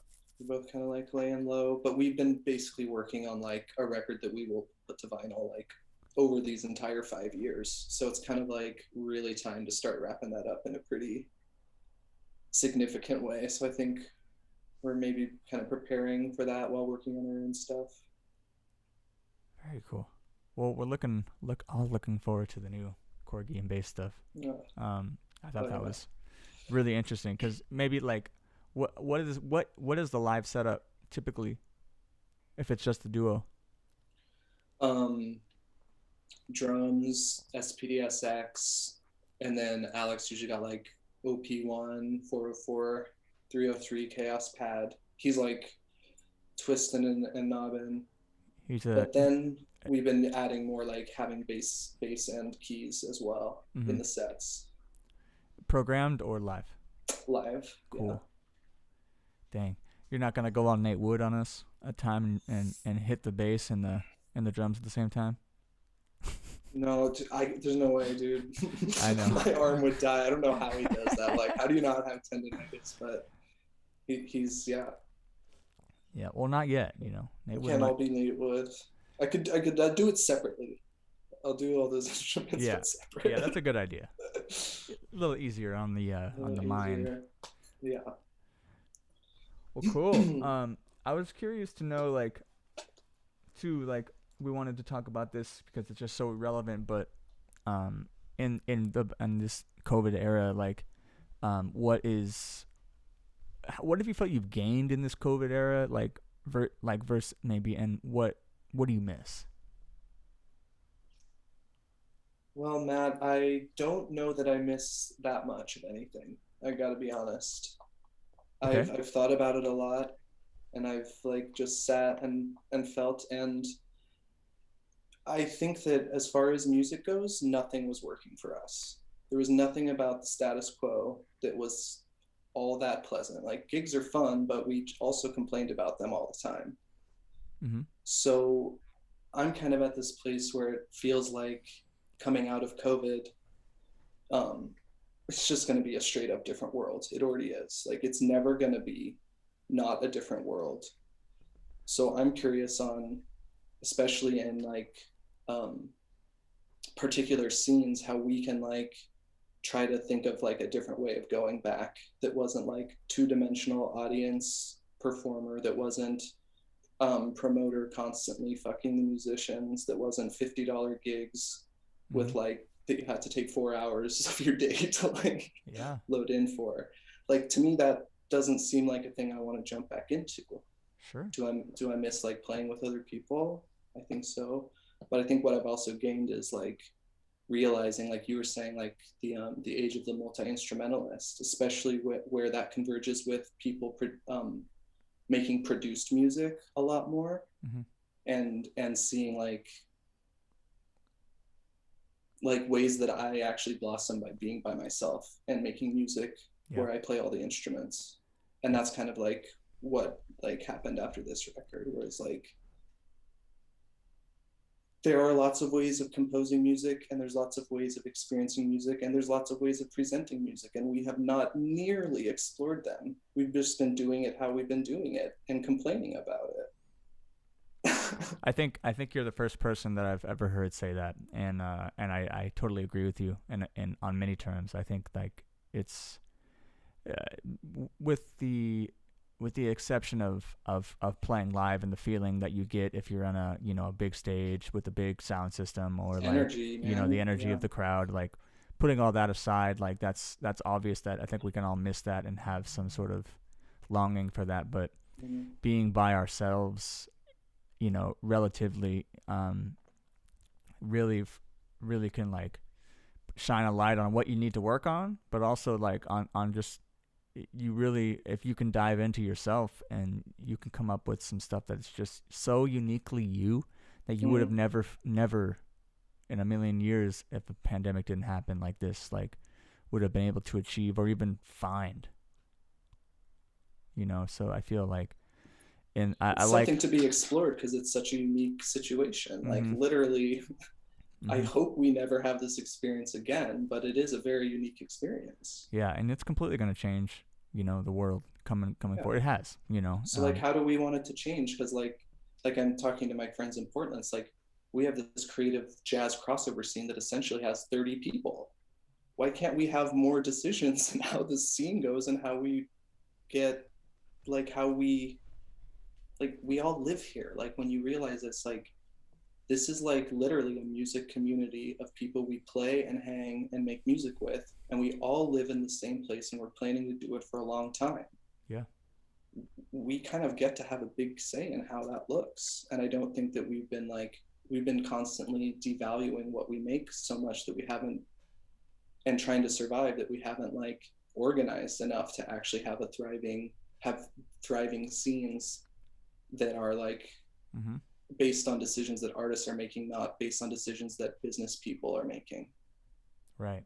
Was the music, let's say, I'm just going to say for lack of better words, was the gig culture in Portland pre-pandemic like just your normal run of the mill, like you may have like a steady at a bar, or you have like some corporate work every now and then, or what was that like? Like what was it like to be a musician in Portland and living as a musician in Portland, like solely off music in Portland pre-pandemic? Yeah, so for me pre-pandemic, it was a lot. I mean, I think about it and I'm like, I don't know how we did it. I don't know how anyone did it. I really don't. It's like hard to, because it's like, yeah, it is those things, but like not that many. Like in Portland, there's a lot of very talented people and like 4 venues that people can play at. So that's kind of like a bit of an issue. But yeah, I mean, it's being a musician. It's like not easy and it's devalued. Like I was thinking, even when you were saying like in Ghana, like you give the kids Cascas and they go out and they like, but then in America, you give them an iPad or a literal fidget spinner. Yeah. Like that's how much is devalued compared to like other places in the world, like music itself. Yeah. And so that's like, that is outside of our control. So then it's like, can we make this culture that's actually supportive of each other, that's like in a space that actually we can control? And that's things I've been thinking about going out of the pandemic. I feel like another thing too is like me meeting with people who are still trying to keep live music alive in the essence of what it truly is, not in the essence of like, oh, this is like a money thing. I mean, like, because honestly, like the thing too is like right now, Texas is kind of I mean, Texas is a red state, so things are kind of, when it comes to the pandemic, there's rules, and going outside and going to bars is still like controversial, in the essence that some bars are like no, but some bars are like there's some like the I played last weekend at a bar that's more out in the country, right? It's not really like in Austin. You know, it's not on like 6th Street or in the city. It's like, you know, in the country. And like, um, it was really interesting to hear how many just what's going it felt so surreal, you know what I'm saying? Like everybody was there. Oh, you mean because it was like a show? Yeah, it was like a show. It was like a show. And it was like surreal. I mean, it was still at like a small bar, you know. There wasn't like a crazy amount of people, but Yeah. the bar, you know, the bar was, everybody had masks, everybody had protocol, sanitizer. But just And having like energy in relation to music in one room with multiple people. yeah, but the amount of synchronistic connections that I made, and the amount of like who I met, like just the quality of people that I met, and like the synchronistic like um kind of like the web that I caught myself into was Like a feeling of like okay, like oneness. we're talking about Nicole McCabe's album, and I didn't even know that you knew Nicole, and that musicians you know are on that record, right? So that's like what synchronicity, right? Because I, like we talked about Minaret, my new record's gonna be on Minaret, blah blah blah blah blah, right? So at the show, there was just, I was meeting random people that were super connected in my web, Mm. or my journey's web, in very significant ways by accident. But it was like, we all know why the fuck we're really here. You know what I'm saying? It was like intuition was like creeping into my subconscious, and like I just knew we were all here for this one moment. And like it was almost like that feeling of it being written in history or something. Hmm. Yeah. And it's not even from ego. It's like, oh, you know, my show, blah blah blah. It's more of like, holy fuck, like that just happened. Like what's going on? It's like almost kind of scary in a Well, yeah, sense. potentially. I hope that everyone that the protocols like kept everyone safe. But that like makes me think of something that I've also been thinking of too, is like how music and the various like things that are like connected to it, like like how it marks time, Yeah, it's music always puts a ripple through time, always, in my how it opinion. is time, and and then also how it ripples through time, and then also how it's like you can see, like if you look back you can hear how music was recorded, you can see how people dress, like it even marks time in that way, like Like a, fashion. that's why music is Moments of like, your life, yeah, one show, like it's 4D Hmm. in a sense, because you have this bass, right, the music, but then you could perceive all these things around it. it's like physical, Yeah, yeah, and then like like aural sight. yeah, and then it affects people's. It goes inside of people and affects their emotions. It affects the way it can affect the Yeah, way yeah, they think. yeah. Yeah, And that's why like I'm brings you toward the truth, I guess, like that's yeah, what I was like. it's yeah, because it's like that's why I like to make music that, you know, that the energy, so like I like the energy, bringing the energy that like, do we really know who we are? Do we really know why we're here? Do we really know? Just because I feel like that starts the spiral of like that true creative process in one's mind, where it really just comes back to like, oh, why? I know it's cliche, but like what are we fucking really doing here? Like what is really going on right now? Yeah. What is really the forefront of existence right now? What are we really on? And I feel like, even though that could be contemporary, that really is like historical thinking too, because it's like, Well, now we have religion, but you yeah, could yeah. be like, for me I've been thinking about uh like devotion to the creative process, and how when Mhm, you're like in a certain flow and you show up every day and you actually devote space and time to it, how mhm, you do reach places of feeling that there is some sort of connectedness or higher power, which mhm. people who are maybe more like spiritual or religious get that through a different type of devotion, Mm-hmm. but I think the feeling's the Yeah. same. Hmm. Yeah, like that's why you said mindfulness through the creative process, right? You know, it's like, it's crazy. I really think it's important. that you're keeping the spirit of music alive through production remotely, because that's just in my belief, that's just another way to keep music alive. Yeah, totally. Like using the tools and like what's available to us, which is like not physical spaces right now, really. Yeah, yeah. And I feel like what my dream is like putting this record out, and like I don't know, maybe this I don't know how this comes off, but I literally want to play in a safe space outside with the generator, like at a park, so people can be distanced but like still hear us. And I don't know, I feel like there's something, Mm-hmm. I don't know. I've been really getting into the philosophy behind uh like Rage Against the Machine, like politically what they were doing, what Zach stood for. And I took a personality test not too long ago, and like I matched. They give you like celebrities who have the same personality types, and Zach De La Rocha of Rage Against the Machine, who was who infiltrated the political system in a sense of like um, bringing awareness to the youth of like Mm-hmm. corruption. Um, I feel like I resonate a lot with that, and I feel like the music that I want to put out in terms of energy is to wake people up. And I'm not trying to wake people up to like whatever I believe my truth is. I want to wake people up to a sense of like finding their own truth or their own path or their own like Mm-hmm. what feels right. Like just pure inspiration. That's it. Like it doesn't even have to get deeper than that. Just like the essence of like pure inspiration to like feel like you can do something and feel some hope or something like Mm-hmm. Heck just yeah. Yep. like Heck yeah. Damn. I feel like that's a good way to round that out. Everyone that's in the chat, make sure you're making music for music's sake and good, unique, and genuine purposes out there. Don't just make music for money, because if you're in it for the wrong reason. And you're not gonna get any. So. yeah, you're gonna get fucking Yeah. money right now. Yeah.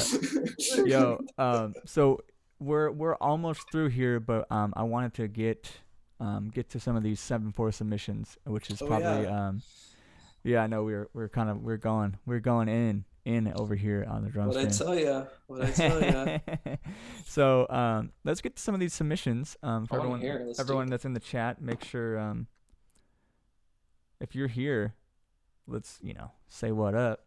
But also let's give everyone some love for their submissions here. I'm gonna bring up the Chrome back, and our first submission is from guest of the stream.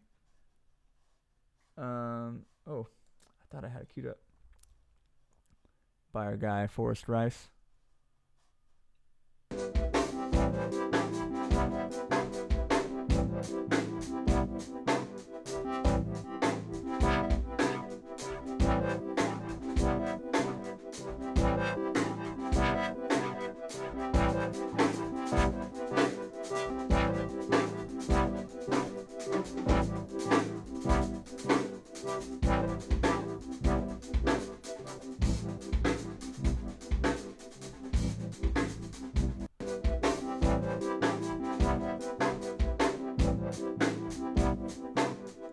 Cool. That was Forrest's submission. Pretty cool. He says he has a 7/4 synth idea, and second beat is based off the dotted eighth, making it 9/16, and then I fill in the dotted notes with quintuplets to make it 23/16. Super sick. Super sick. This is Kindwin's submission.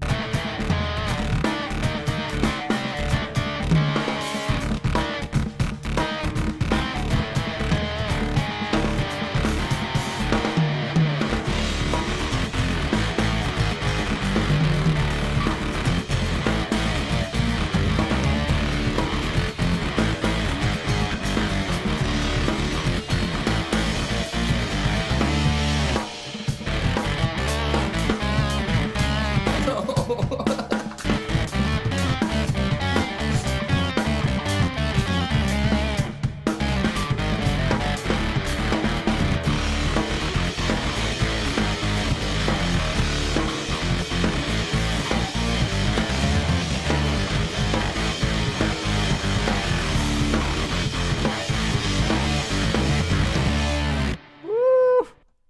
Also mentioned Barra. Kindwin's in Portland, She just moved there. She's a Cal Oh, Arts shit. alumni. Let me follow. Yeah, I very much enjoyed that one. that was pretty sick. Okay, this one is by Ben. Oh, she was following. You gotta follow.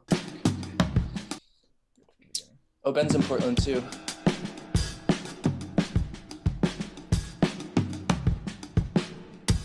I like the multicam.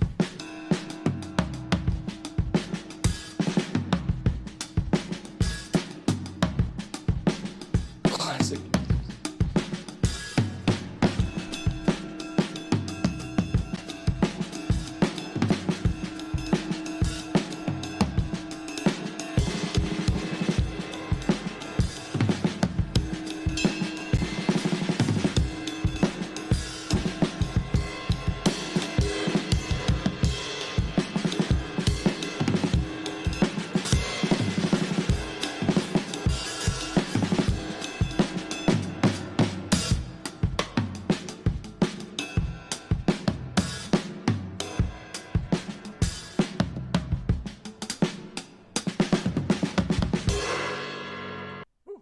Yeah, Ben.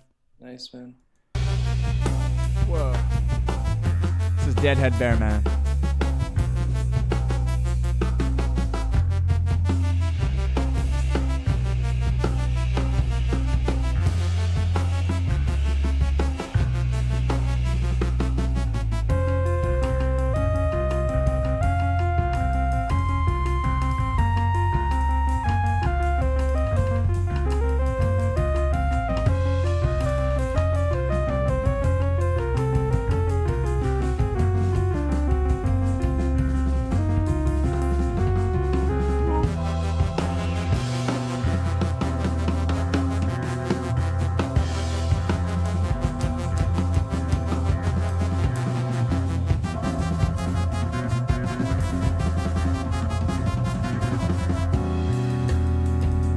Ooh, like that chord. Yeah, John. That's John Dalton, aka Deadhead Bear Man. Let's go on to Justin. Joyce.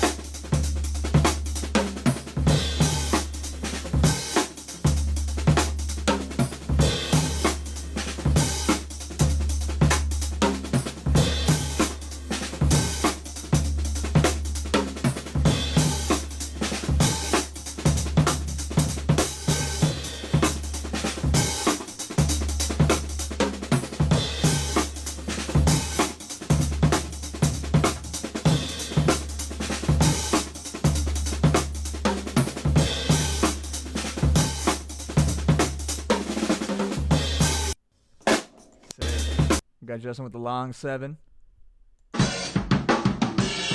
Next is Cam Mitchell.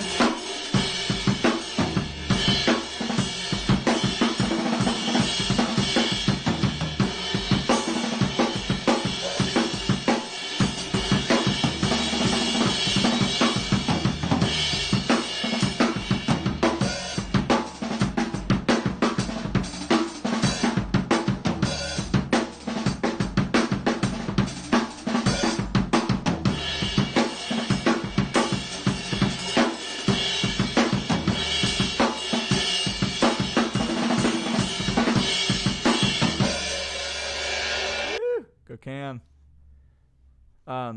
Just want to let everyone know y'all should be flooding the chat with stuff and support for these drummers who have selflessly gone up against no, we're kidding. This is all about community here. We're having a lot of fun, but make sure you show some love in the chat to your fellow drummers out there. Next, Zakur Schman.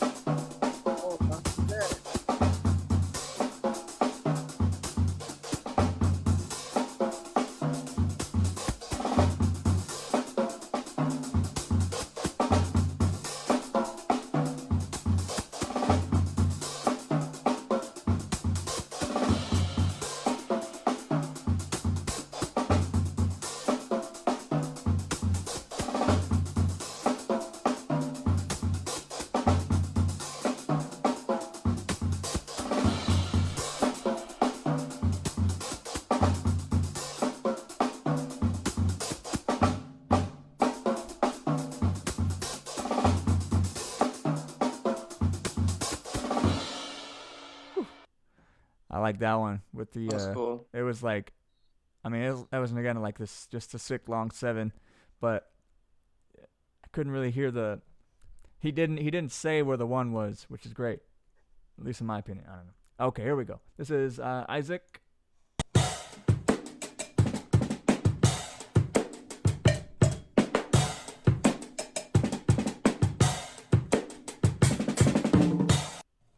That's it. Cowbell action.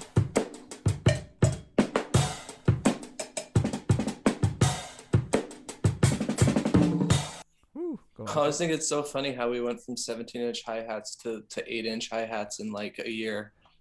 Yeah. Okay, next is. I dig it though. I love it. Next is Greg Lewis. Had Greg on the stream last week. Double the mask, Yeah, that's the way. double the kick. Oh shit.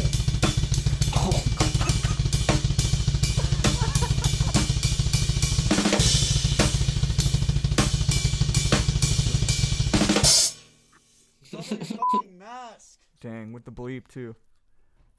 Very tight, very tight. Oh, that was fun. We got Effa. Threw one in there.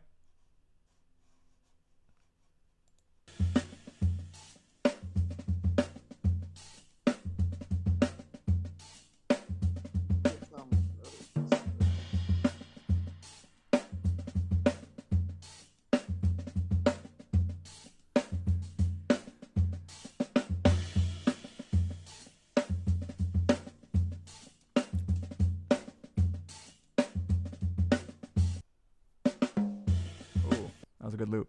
Yeah, that's Effa, and that's actually the last one. So these are all gas for sure. So going down the line, Forest, Kindwin. I like the Kindman one the best.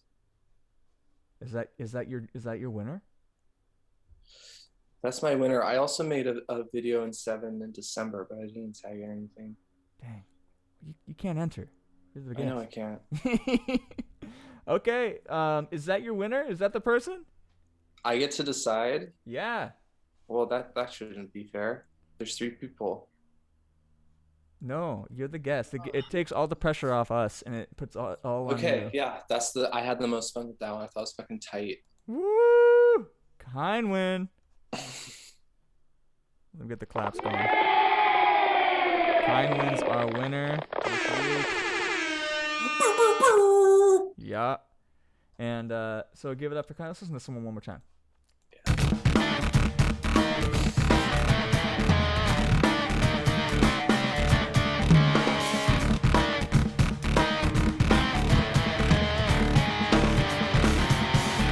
That's nasty.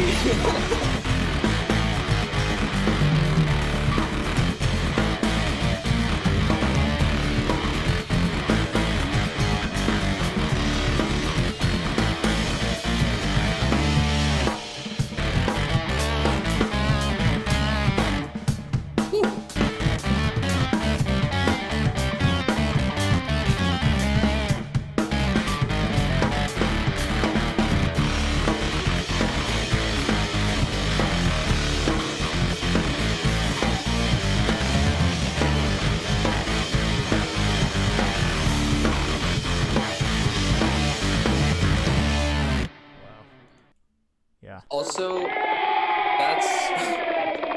that's wild with the guitar like push thing, and that really reminds me of that record, Good Piranha, Bad Piranha. It's like one side's Keith Carlock and the other side's Nate Wood, and it's Wayne Krantz on guitar. Whoa, I haven't checked that out. That's tight. Yeah. Well, congrats to Kindwin for Congrats, winning Kindwin. this week's challenge. That's the chat. That is great. We have a new challenge for next week, everybody that's in the chat still. We gotta break the Cal Arts victories, man. Yeah. Everybody from Cal Arts. Oh, that was another count. They're just sweeping. Yeah, Somebody Cal Arts sweep sweep. the Cal Arts people. Let's go. Yeah. Underdog, show up. Yeah. We have a new challenge for next week. I'm gonna throw this in the chat. This is a pack that Effa gave us. So it's our hope for everyone to take this link, and it has a bunch of different sounds, and for us, or for you to use these sounds and make something, anything, whatever you want. It could be just a drum beat. It could be a whole song. It could be at least 30 seconds of something cool. Post us on Instagram as the Drum Stream Effa Pack. Oh, and we'll pick a winner next week. It's gonna be really fun. Yeah, that sounds fun. Like to give a big shout out to Barra here for coming on with us. Also, big shout out to Brandon for keeping it real in Austin. That was really great. And, Thanks for having me. yeah, big ups. Yeah, let's do the air horn. And yeah, and it was such a joy to talk to you, Barra. Thank you so much for coming on, and we'll make sure to have you on again in the future.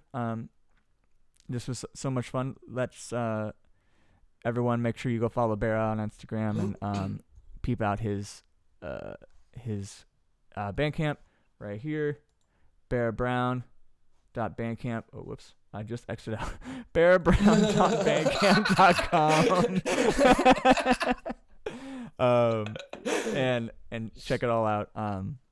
Again, this has been a lot of fun for us, and hopefully just as much fun for you. So Thank you. come on back next week. If you're not subscribed to the Drum Stream, make sure that you follow us here on Twitch. It's totally free. We're hitting up YouTube. We're gonna be reposting these streams on YouTube. YouTube's gonna be there. YouTube's gonna be there, yeah. And we're on Instagram at the Drum Stream. You can find us on virtually every platform at the Drum Stream. So check that out. Follow us on everything, and make sure that you spread peace and love to all your compadres, friends out there. And I think that is gonna wrap it up for us today. So have fun, everybody. Make sure you don't have too much fun. Okay. So all right. See y'all. Thanks for having. Thank you.